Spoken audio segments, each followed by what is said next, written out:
Hola, ¿qué tal? Muy buenas tardes, amigos y amigas de la Ventana Ciudadana, con nuestro invitado habitual, analista atento a todo lo que pasa en la política nacional, nuestro colaborador, amigo. Estamos con Marcos Moreno, director de la carrera de Gobierno de la Universidad Central. ¿Qué tal, Marco? ¿Cómo estás? Te damos la bienvenida a este nuevo diálogo ciudadano.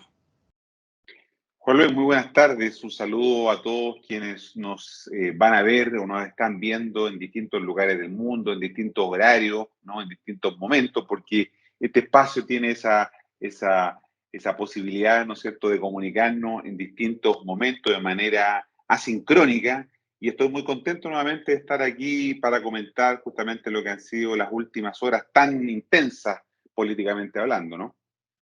Y que está atento todo Chile y una buena parte del mundo a lo que va a suceder con nuestro recién elegido presidente electo, eh, nuestro, nuestro amigo señor Boric, a quien esperamos que le vaya muy bien. Recién estamos con su nominación de gabinete y en ese gabinete muchos de los que nos ven, nos escuchan, nos siguen, tienen al menos una idea de cómo está conformado este nuevo gabinete desde el punto de vista etario, desde el punto de vista de género, desde el punto de vista político.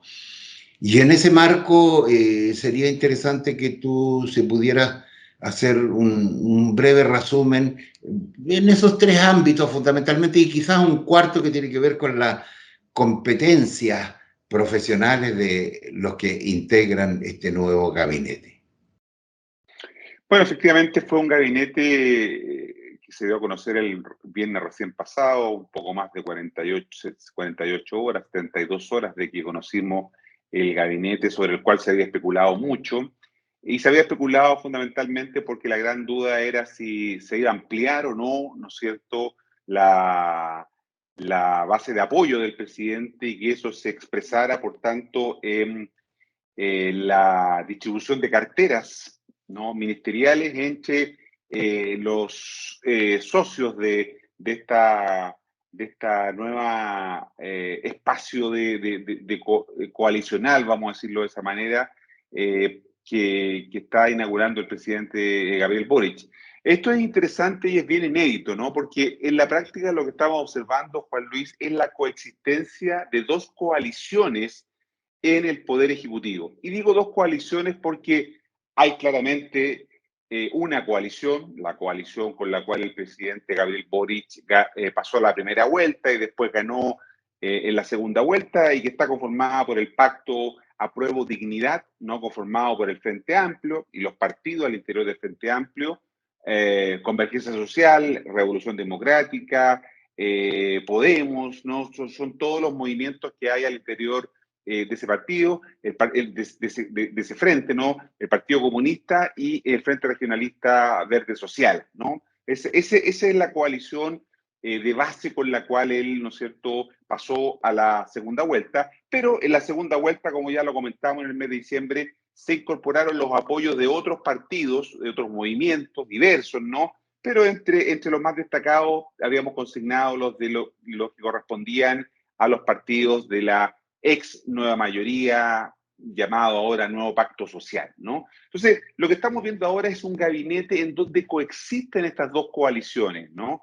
Hay ministros del Frente Amplio, del Partido Comunista, pero hay también, ¿no es cierto?, y aquí está el dato interesante, ministros que corresponden a estos otros partidos, ¿no? Hay un ministro del partido, hay una ministra del Partido por la Democracia, la ministra de Desarrollo Social, hay una ministra del Partido Radical, la ministra de Minería, hay un ministro liberal, ¿no?, que es el ministro de Obras Públicas, y Y del Partido Socialista, como sabemos, a lo menos, ¿no es cierto?, hay dos militantes dentro de las carteras ministeriales. En Defensa, Maya Fernández, y en el Ministerio de la Vivienda, el actual senador Carlos Montes, ¿no? Pero sabemos que otros dos ministros claves, como el de Hacienda, Mario Marcel, y la ministra de Relaciones Exteriores, Antonia Urrejola, tienen una sensibilidad y una cercanía con el Partido Socialista, ¿no? Por lo tanto, si te das cuenta, dos coaliciones, ¿no? En donde el presidente distribuye responsabilidades en el gabinete, ¿no? En una situación bastante inédita, porque si tú te recuerdas, Juan Luis, siempre las coaliciones se conformaban antes de las elecciones, ¿no? O de ganar el momento de la elección. Así pasó con los gobiernos de la concertación, con Chile Vamos, o como se llamara antes, ¿no es cierto?, los partidos de derecha, y pasó con Michelle Bachelet cuando creó, ¿no es cierto?, la nueva mayoría, ¿no? Siempre estaba la coalición antes de asumir el gobierno. Aquí eso no ocurrió porque el presidente decidió ampliar su coalición a esta otra fuerza, y eso es un hecho inédito. No sabemos muy bien cómo va a resultar, ¿no? Porque a diferencia de lo que ocurre, por ejemplo, siempre se cita el caso de Portugal, ¿no? Del bloque de izquierda, en donde está gobernando el Partido Socialista, ¿no? Como en el Poder Ejecutivo, pero en el poder Legislativo estaban las otras fuerzas socialistas que no tenían representación en el Ejecutivo. Ese es el modelo del bloque socialista que funcionó en Portugal durante varios años. Se creía que eso es lo que se iba a replicar ahora. Sin embargo, el presidente Gabriel Boric incorpora ministros, ¿no es cierto?, de estos sectores, lo que hace de esta situación algo inédito, y lo inédito tiene que ver con que son dos coaliciones. Todavía no estamos hablando de una gran coalición, estamos hablando de dos coaliciones que van a estar en las funciones ejecutivas. Y además, ¿no es cierto?, el presidente, de los 24 secretarios y secretarias de Estado, como sabemos, ¿no es cierto?, 7 de estos 24 son independientes. Los otros pertenecen a los partidos políticos, ¿no es cierto?, de ambos bloques, como decía antes. Suman en total 9, ¿no es cierto?, partidos, movimientos que tienen representación en el Parlamento, lo que hace, perdón, en el Poder Ejecutivo, lo que hace una situación bastante novedosa, diría yo, desde el punto de vista de la construcción de una coalición o de coalición de gobierno, porque no sabemos qué puede pasar mañana. A lo mejor mañana esto se convierte en una gran coalición, no de izquierda. No recordemos que la Democracia Cristiana no forma parte del gabinete, y anoche el presidente Gabriel Boric anunció que tampoco tendrán presencia en las subsecretarías que están definiéndose en estas horas, ¿no?, en que estamos comentando contigo. Están definiéndose, probablemente van a darse a conocer el día miércoles, y por lo tanto estamos en esa mitad de negociación, pero la Democracia Cristiana, lo anunció el presidente, no formará parte entonces de la subsecretaría, y por lo tanto, por primera vez la Democracia Cristiana, ¿no?, en 32 años, ¿no?, en gobiernos de centro izquierda, no tendrá participación en el poder ejecutivo, ¿no?, marcando también, diría yo, el fin de la alianza histórica entre el Partido Socialista o los sectores de izquierda de la Democracia Cristiana, que dio gobernabilidad, que permitió la gobernabilidad del país durante los últimos 30 años. Eso se acabó, ¿no es cierto? Y hoy día la Democracia Cristiana está en una situación muy compleja. A lo mejor después hablamos sobre lo que pasa con la ADC, pero por ahora esos son los elementos que me interesaba destacar respecto de la conformación del nuevo gabinete desde el punto de vista político. Por supuesto que te doy dos elementos más del punto de vista simbólico que me parece interesante que tus auditores conozcan, ¿no es cierto? Aquí lo que se intenta es instalar un nuevo relato, ¿no?, porque se le asigna un rol importante al Ministerio de la Mujer, trasladándolo al equipo político. Se designa por primera vez en la historia de Chile a una mujer como ministra del Interior, ¿no? Se incorporan personas, ministros de la diversidad sexual, ¿no?, en el Ministerio del Deporte y en el Ministerio de Educación. Por lo tanto, estamos hablando de un gabinete muy amplio, muy variado, con nuevas perspectivas, nuevas miradas, lo que hace entonces, y lo resumo diciendo que este es un gabinete o este es un proyecto de gobierno con relato, ¿no? Se está construyendo un relato político que da cuenta, ¿no es cierto?, del cambio de siglo que hemos hablado en otras oportunidades. Mira, Marco, yo estoy muy de acuerdo con todo lo que tú señalas. Sin embargo, quiero marcarte un matiz que no deja de ser importante a mi juicio en términos más bien políticos estratégicos y que tiene que ver con que más que dos coaliciones que se suman para armar este, este plantel de ministros, yo digo que es una coalición y media, porque no está la DC. Primera cosa. Segundo, entiendo y creo que es absolutamente correcto tu visión. Hay un nuevo relato, se habla mucho de un nuevo ciclo. Mi tema tiene que ver con dos cuestiones fundamentales que quiero que tú profundices. Uno, en esta nueva coalición el peso fundamental lo tiene el PS, sobre todo con la figura de Carlos Monte, que es un tipo que nadie puede negar la influencia que tuvo en el Senado y su comportamiento, diríamos, significativo durante todo su periodo como senador y como diputado.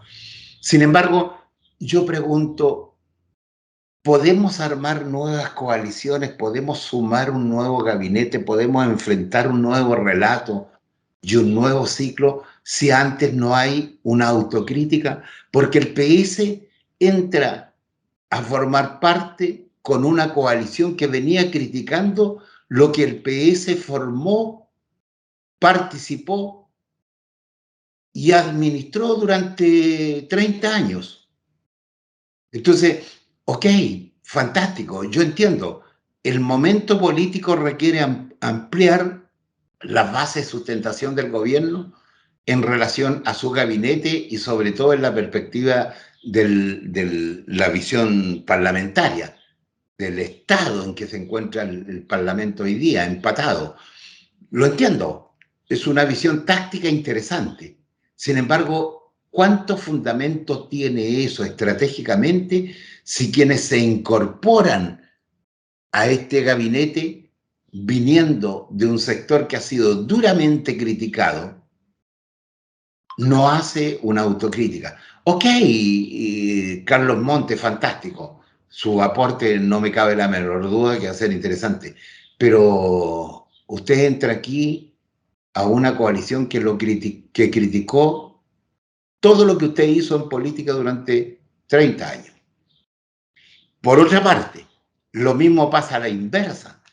Pongo el ejemplo del Frente Amplio en general, pero de Giorgio Jackson. Hasta hace poco, él señalaba una crítica fulminante en contra de todo lo que hacía la concertación y la nueva mayoría. Y hoy día es socio primario con estos mismos a los quienes ha criticado. Entonces, mi tema es cuánto hay de visión estratégica para enfrentar un proceso de verdad de nuevo relato y de nuevo ciclo, si no se hace este proceso. Bueno, dos comentarios a lo que tú señalabas. Primero, efectivamente, la democracia cristiana no forma parte del gobierno, ¿no? Hace algunas semanas atrás declararon que ellos iban a ser una oposición colaborativa, pero iban a estar en la oposición, porque efectivamente, ¿no es cierto?, el ciclo político que murió, del cual ya hemos hablado en varias oportunidades, empezó a morir con el estallido social, el plebiscito y las elecciones de fin de año. En cierta forma, también pusieron fin, como te decía antes, a esta relación, a este eje histórico que había conformado la izquierda, la centroizquierda, ¿no? Con la democracia cristiana, que le había dado gobernabilidad o había conformado los gobiernos en los últimos 30 años. Ese eje político se acabó, ¿no? Se acabó. Y estamos en presencia de la emergencia de uno nuevo, que no sabemos muy bien si va a resultar, a dónde va, qué es lo que va a pasar con eso. Y eso está determinado, Juan Luis, porque, a propósito de lo que tú decías, ¿por qué estas decisiones tácticas, ¿no es cierto?, de juntarse o unirse con quienes se había criticado tanto, ¿no? Se habla de la crítica respecto de los 30 años, de los partidos que sostuvieron estos 30 años, ¿no es cierto?, que fue contra lo que este movimiento se rebeló fundamentalmente. Y así creció. Y así creció, claro. Y entonces, ¿por qué eso ocurre hoy día? Por una razón táctica que tú lo señalabas muy bien. Este es el primer presidente en la historia de Chile que tiene una minoría, ¿no es cierto?, en el Congreso, representada en el Congreso, lo que lo deja en una posición debilitada. Fíjate tú que tiene 37 diputados, ¿no?, y 5 senadores. Eso es lo que tiene Apruebo Dignidad, ¿no? Si yo le sumo, ¿no?, los otros 37 diputados que conforman el Partido Socialista, el PPD, los radicales, los liberales, ¿no es cierto?, llegamos a 74. No alcanzan a tener los 78 que se requieren, ¿no es cierto?, para aprobar por mayoría simple muchas de las iniciativas legales. Por lo tanto, ¿no es cierto?, el presidente, como tú muy bien dices, su entorno, George Jackson, ven con realismo, con pragmatismo político que tienen que llegar a un tipo de entendimiento con este otro mundo. Todavía no formalmente, porque te insisto, aquí hay dos coaliciones que están presentes, ¿no? No es que sea una gran coalición. Por ahora son dos coaliciones, en una de ellas, ¿no es cierto?, está la mayoría de los ministros, está el presidente de la República, pero finalmente son dos coaliciones que están buscando que esto que se está dando a nivel del Poder Ejecutivo también ojalá se replique en el Poder Legislativo, porque ya te digo, ¿no?, el presidente Gabriel Boric es el primer presidente en la historia de Chile desde el retorno a la democracia que tiene tan poco apoyo en el Parlamento por sí solo. Sumado a los otros puede llegar, ¿no es cierto?, a ser una mayoría. Y lo que tiene que hacer el presidente es construir mayoría para hacer viable su proyecto, ¿no? Tiene que construir mayoría, así lo entiende él, así lo entiende Jackson, y así lo entiende incluso el Partido Comunista, que tuvo que aceptar, ¿no es cierto?, este cambio en la correlación de fuerza. Fíjate tú que hasta hace algunos días atrás estábamos preocupados, tú, yo, mucha gente que nos está viendo, respecto del rol que iba a tener el PC. Pero resulta que hoy día es más importante que el rol del PC, tú lo decías, es el rol del Partido Socialista, que no forma parte formalmente de la coalición de gobierno. Ojo, no es que aquí, insisto en este punto, no es que aquí hay una coalición que está gobernando que se llama XX porque no tiene nombre. Aquí hay dos coaliciones, sin la democracia cristiana, por supuesto, que está comenzando a gobernar, ¿no es cierto? Va a empezar a gobernar a partir del 11 de marzo, que tiene en su conjunto 74 diputados, que tiene, ¿no es cierto?, la mitad del Senado, y si le sumamos, ¿no es cierto?, todavía a los dos senadores independientes, Fabiola Campillay y Karin Bianchi, que le dan los 25, porque en realidad tiene menos que eso, pero sumémosle esos dos, sumémosle que son senadores independientes, no pertenecen a ninguna coalición y fueron electos como independientes. Entonces, la mayoría es muy frágil y el presidente entiende que para poder hacer viable su proyecto político necesita construir gobernabilidad. Y eso significa apoyo fundamentalmente en el Parlamento para poder sacar adelante su iniciativa. Por eso es que no hubo probablemente la reflexión que tú estás diciendo que era necesaria y por eso que primó, ¿no es cierto?, el elemento de la realpolitik, ¿no? Como se dice, ¿no es cierto?, de la política real, de los números, de las correlaciones de fuerza, que es lo que se está imponiendo. Ok, Marco, mi tema tiene que ver con lo siguiente. Tiene que ver, te lo planteo a ti y a nuestros amigos que nos siguen para la reflexión. Es una inquietud profunda. Mi tema es que si nos quedamos solo en resolver los problemas tácticos de buscar, comillas, la gobernabilidad mínima, ¿qué va a pasar con las promesas de cambio si no se ponen de acuerdo para adelante en los cambios? Porque los cambios prometidos, a los cuales se sumó la ciudadanía con su amplia votación, tiene una expectativa muy grande y eso implica cambios estructurales, cambios ideológicos, que yo no sé si el Partido Socialista, por lo menos hasta 5 días atrás, no creía en ello por lo hecho en el periodo de la concertación y de la nueva mayoría. Entonces, ese es mi tema. Si uno Pero hace un aquí, análisis histórico, pues sí está bien, Marco, lo entiendo, pero mi no, tema no, es... pero es que te falta un elemento, ¿cuál es? Que este gabinete que asume el 11 de marzo va a tener solo 6 meses para demostrar, ¿no es cierto?, o para intentar avanzar a hacer lo que tú estás diciendo. ¿Por qué 6 meses?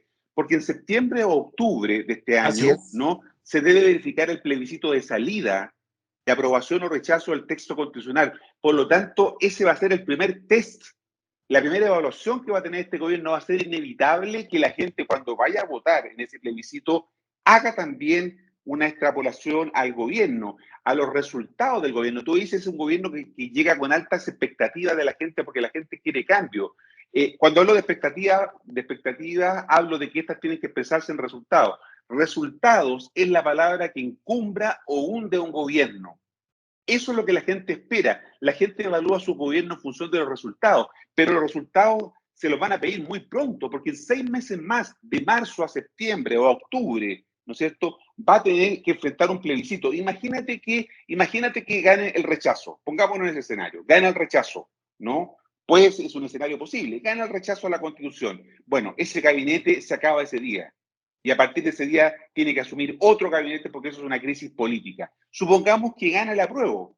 Probablemente eso implica que se extienda la luna de miel algunos meses más y pueda terminar este gabinete o pueda cumplir un año de su gestión. En todo ese periodo, ¿no es cierto?, los 6 meses o en el año completo, va a tener que avanzar en muchas de las promesas que, como tú dices, se hicieron de campaña, que no son fáciles de concretar. ¿Cómo Pues se claro. resuelve en 6 meses el problema de la macrozona sur o de la Araucanía o de Gualmapu? No se puede resolver en 6 meses, no se puede resolver en un año, un problema que no se ha resuelto en 500 años. ¿Cómo se resuelve en un tiempo tan corto? Entonces, ahí es donde el gobierno tiene que poner un poquito de freno respecto de las expectativas que hay de los cambios que pueda llevar adelante. Y más aún con una correlación de fuerza, como comentábamos recién, que no es del todo favorable para el gobierno. El gobierno tiene que construir apoyo, tiene que construir gobernabilidad a eso, pero no es una tarea sencilla.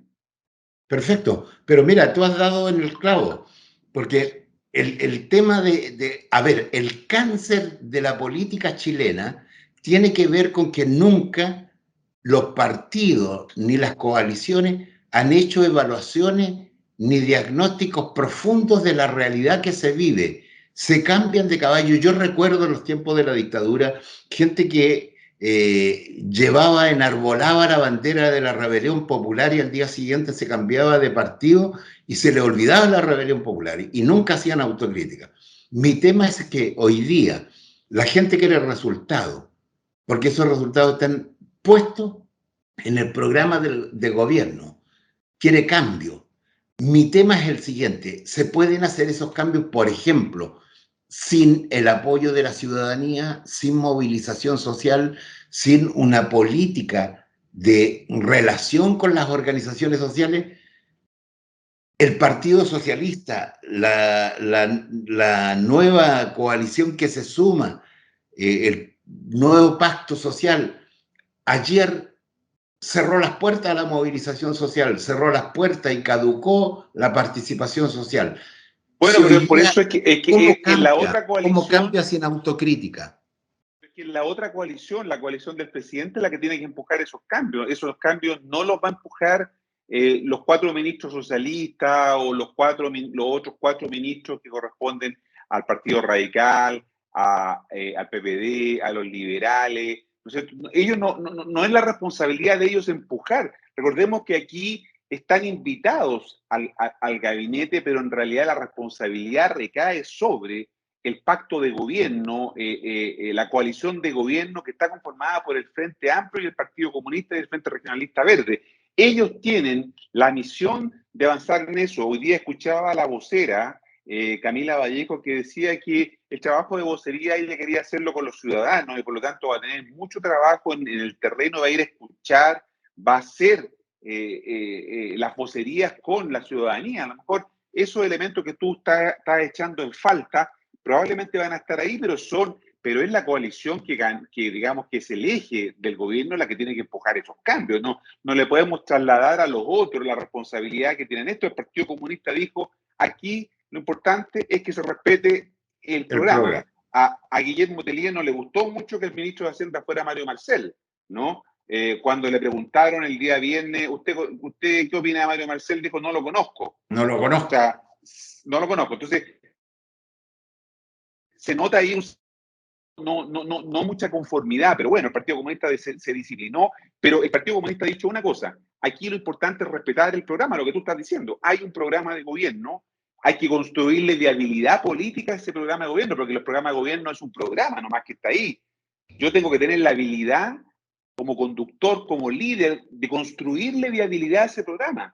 Y la viabilidad, ¿por dónde pasa? Fundamentalmente por la correlación de fuerzas en el Congreso, ¿no? Marco, Es el equilibrio de poderes necesario en una democracia. Marco, hay capacidad política, historia, habilidad, muñeca política para que la gente del Frente Amplio y del PC pueda conducir el proceso político, comillas, no digo arrastrando, sino sumando consecuentemente a los nuevos partidos y a los independientes que se han sumado al gabinete y a la política para edificar una estrategia de gobierno?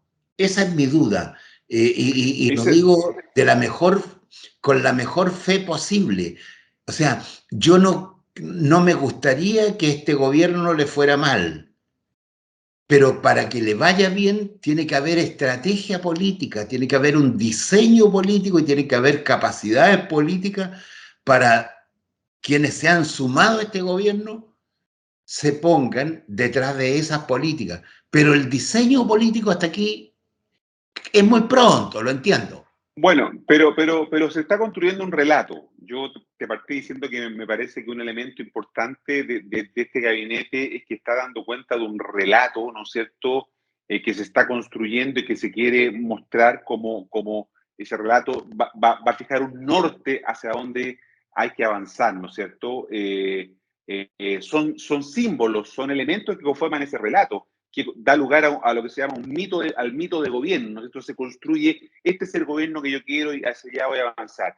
Tu pregunta es muy pertinente porque la duda esa la tenemos todos, ¿no? No sabemos si están, todos queremos que sí estén, pero es la legítima duda de que junto con construirle apoyo y legitimidad a las propuestas, es decir, construirle gobernabilidad al proyecto de gobierno, tú tienes que tener un equipo de gobierno, ¿no? No saco nada con construirle solo apoyo en el Parlamento si no tengo acá la capacidad, esto se llama la capacidad política, la capacidad de gestión de poder gobernar equipos, cuadros, técnicos para poder llevar adelante todo esto, porque efectivamente esto tiene que tener también un soporte en el equipo de Esa es mi gobierno. gran preocupación. Respecto de eso, sí, hay dudas, o sea, piensa tú que en teoría, el gobierno podría disponer de 3.000 cargos, 3.000 en la administración del Estado, ¿no es cierto? Si quisiera completar todos esos cargos para poder llevar adelante su gestión de gobierno. Probablemente no tiene,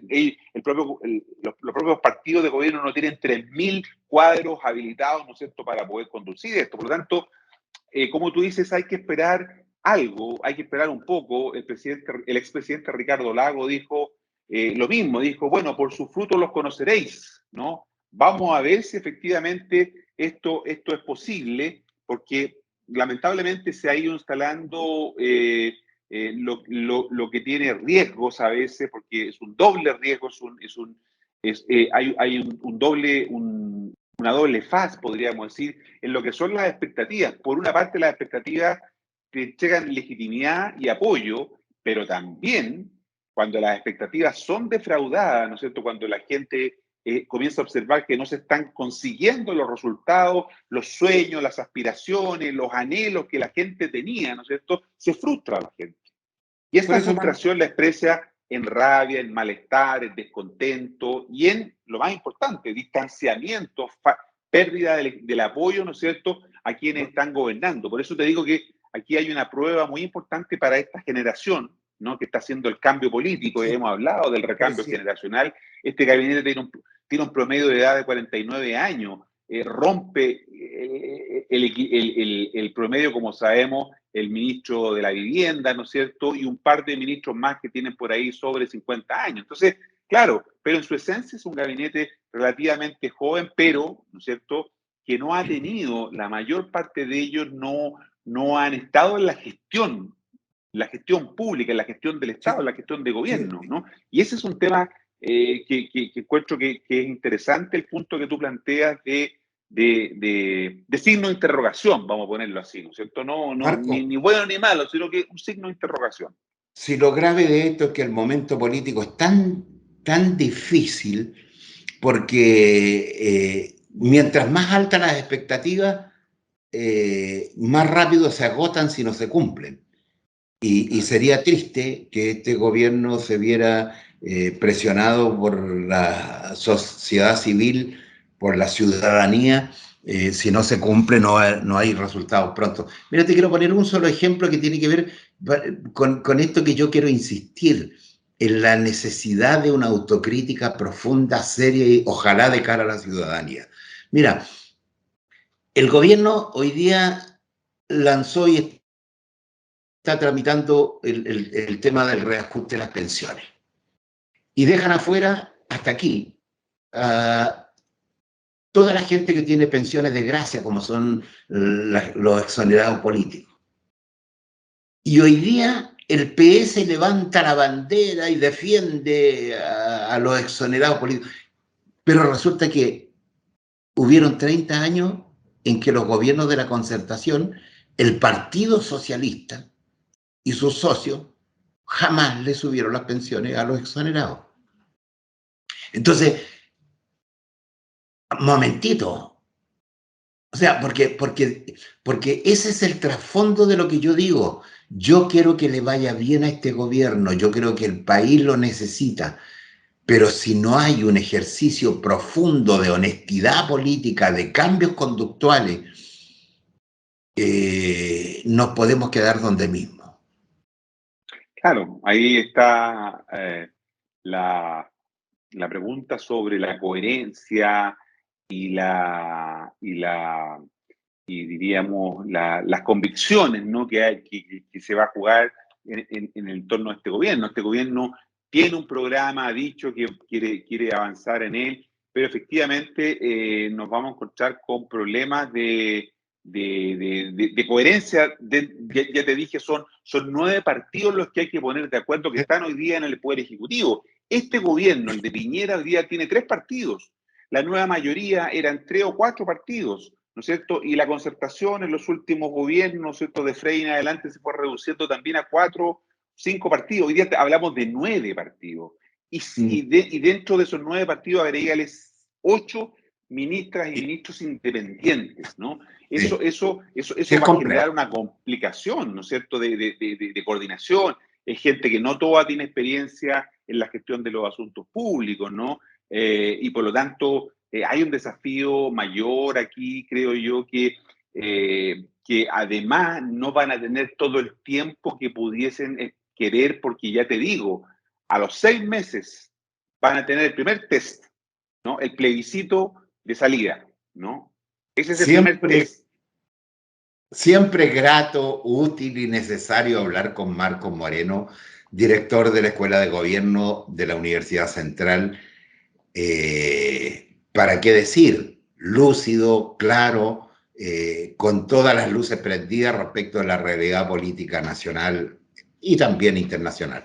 Marco, una última cosa que me parece de vital importancia, que permíteme plantearlo como una idea, una tesis y una pregunta para ti. ¿Cómo lo ves tú? Los cambios en las sociedades solo son factibles, posibles, y de mayor medida posible, en la medida en que haya una mayor cantidad de fuerza política y social. Es decir, este tema que tanto se ha analizado, la correlación de fuerza. ¿No crees tú que puede ser un error dejar afuera la ADC? Porque independientemente de todas las críticas que yo tengo a quienes han dirigido a la ADC el último tiempo y sus comportamientos zigzagueantes, representa, hasta que no muera, mientras exista, un sector de centro político y tiene una representación parlamentaria X. Y por tanto, en este sumar para darle estabilidad y mayor amplitud de la correlación de fuerzas, dejarlos afuera en este minuto. Incluso, yo digo, ¿era necesario decir que no va a estar? Sí, y es bien interesante lo que dices tú. La democracia cristiana hoy día tiene 8 diputados, ¿no? El año 1990, cuando eran 120 diputados, tenía 90 diputados, ¿no? Cuando eran 120. Hoy día tiene 8 de 155, ¿no? Y tiene 5 senadores de 50, de 50 senadores. O sea, tiene el 10% del Senado, ¿no? Y un número muy reducido de parlamentarios. Pero ahí está lo que tú dices, o sea, es necesario sumar más que restar en este contexto. Lo dijo con esas mismas palabras el senador Francisco Buenchumilla, ¿no? Hace hoy día en la mañana en un programa de radio diciendo que él entiende que la democracia cristiana va a ser oposición colaborativa, como se señaló, pero decirlo, y lo expresó de esa manera, pero decir que no van a ser invitados, que tampoco lo está pidiendo, es restar más que sumar. Y lo que se requiere ahora para este gobierno es sumar esos 8 votos en la Cámara de Diputados y esos 5 en el Senado, como lo dijo el senador Buenchumilla hoy día, ¿no? Van a ser claves, van a ser claves. Y por ahí la democracia cristiana podría seguir jugando un rol de bisagra. En América Latina, los partidos social cristianos, demócratas cristianos, han terminado todos desapareciendo, ¿no? Fueron importantes en Venezuela, fueron importantes en Perú, ¿no es cierto?, por hablar de algunos países, y Chile era el último país donde quedaban siendo un actor relevante, pero hoy día, ¿no es cierto?, la democracia cristiana está aislada, es un partido que está en soledad, sin coalición, tan solo.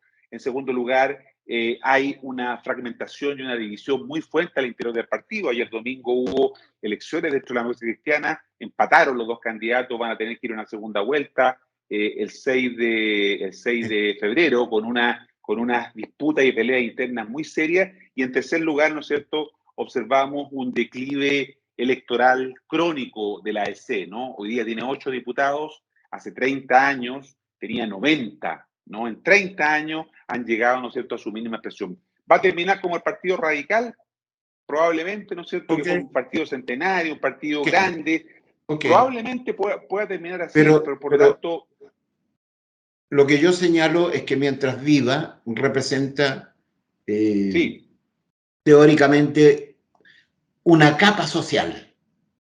Sí, y por otro lado, porque de esta forma agudizar las contradicciones al interior de la derecha DC y los sectores progresistas me parece casi una ceguera. Mira, Buenchumilla, el senador Buenchumilla, la senadora Proboste, ¿cómo no van a hacer un aporte para este momento político? Dejarlos afuera, cerrarles la puerta con un portazo, porque podría haber sido cerrarle la puerta despacito, es quizás tirarlo a las manos o incentivar a los sectores de derecha, la ADC, para que busquen otros aliados. Bueno, aquí hay un riesgo. Yo creo que todo se articuló muy bien, salvo este punto. Y tú lo has señalado muy bien, porque creo que el concepto que usaste es el correcto. Se dio un portazo, ¿no es cierto? Se podría haber cerrado la puerta de otra manera, se podría haber dejado entreabierta, pero creo que no fue correcto, ¿no? Este portazo que se le dio anoche. El presidente fue muy claro en un programa de televisión, ¿no? En Chilevisión CNN, en Tolerancia Cero, cuando dijo: la democracia cristiana no tendrá subsecretarios, como tampoco tuvo ministro. Eso era innecesario, creo yo. Era innecesario porque hoy día el presidente Boric es el presidente de todos y todas los chilenos, no es el presidente de un sector político, por lo tanto él lo que tiene que hacer es sumar y no restar, como muy bien dijo el senador Buenchumilla. Sí, como te digo, o sea, hay gente valiosísima en la DC que se va a sentir ofendida sin motivo. Marco Moreno, siempre colaborador, siempre sensible, siempre lúcido en materia de análisis político nacional, y tu colaboración con nosotros, nutrir a nuestros seguidores con estos razonamientos, le hacen muy bien a la Ventana Ciudadana, quien te agradece como siempre. Y te dejo los micrófonos de la Ventana Ciudadana para que te despidas de nuestros amigos, seguidores en Chile, en América Latina y en el mundo, con tu última reflexión. Sí, yo agradecer nuevamente a la Ventana Ciudadana, este espacio que nos permite conversar de política, ¿no? Tan necesario en estos tiempos, tratando de hacer pedagogía ciudadana, que es lo que nos mueve. Junto con el fin del mes de enero, se cierra este proceso de designación de autoridades. El 11 de marzo, en poquitos días más, ya se está instalando el gobierno, y por lo tanto seguramente vamos a estar conversando después de eso, de la instalación del gobierno y de los primeros días, que van a estar las prioridades de los primeros 100 días del gobierno, ¿no? Que es un tiempo interesante para hablar la gestión del gobierno. Muchas gracias a ti y a tus seguidores por esta oportunidad. Gracias a ti, gracias a nuestros seguidores y gracias a ese amigo nuestro, Rodolfo Kohler, que detrás de las pantallas está haciendo todos los esfuerzos técnicos posibles para que esta entrevista la puedan ver de la mejor forma posible. Y esperamos los comentarios. Como siempre, estaremos dispuestos a contestar lo que seamos capaces. Marcos, un abrazo inmenso, que tengan merecidas vacaciones, y si hay algo contingente, urgente, necesario, te estaremos molestando con Ahí la estaremos. confianza que tú nos has dado. Un abrazo grande. Un abrazo. Chao, que estén muy bien. Que estén muy bien, estimados amigos y amigas de la Ventana Ciudadana. Muchas gracias.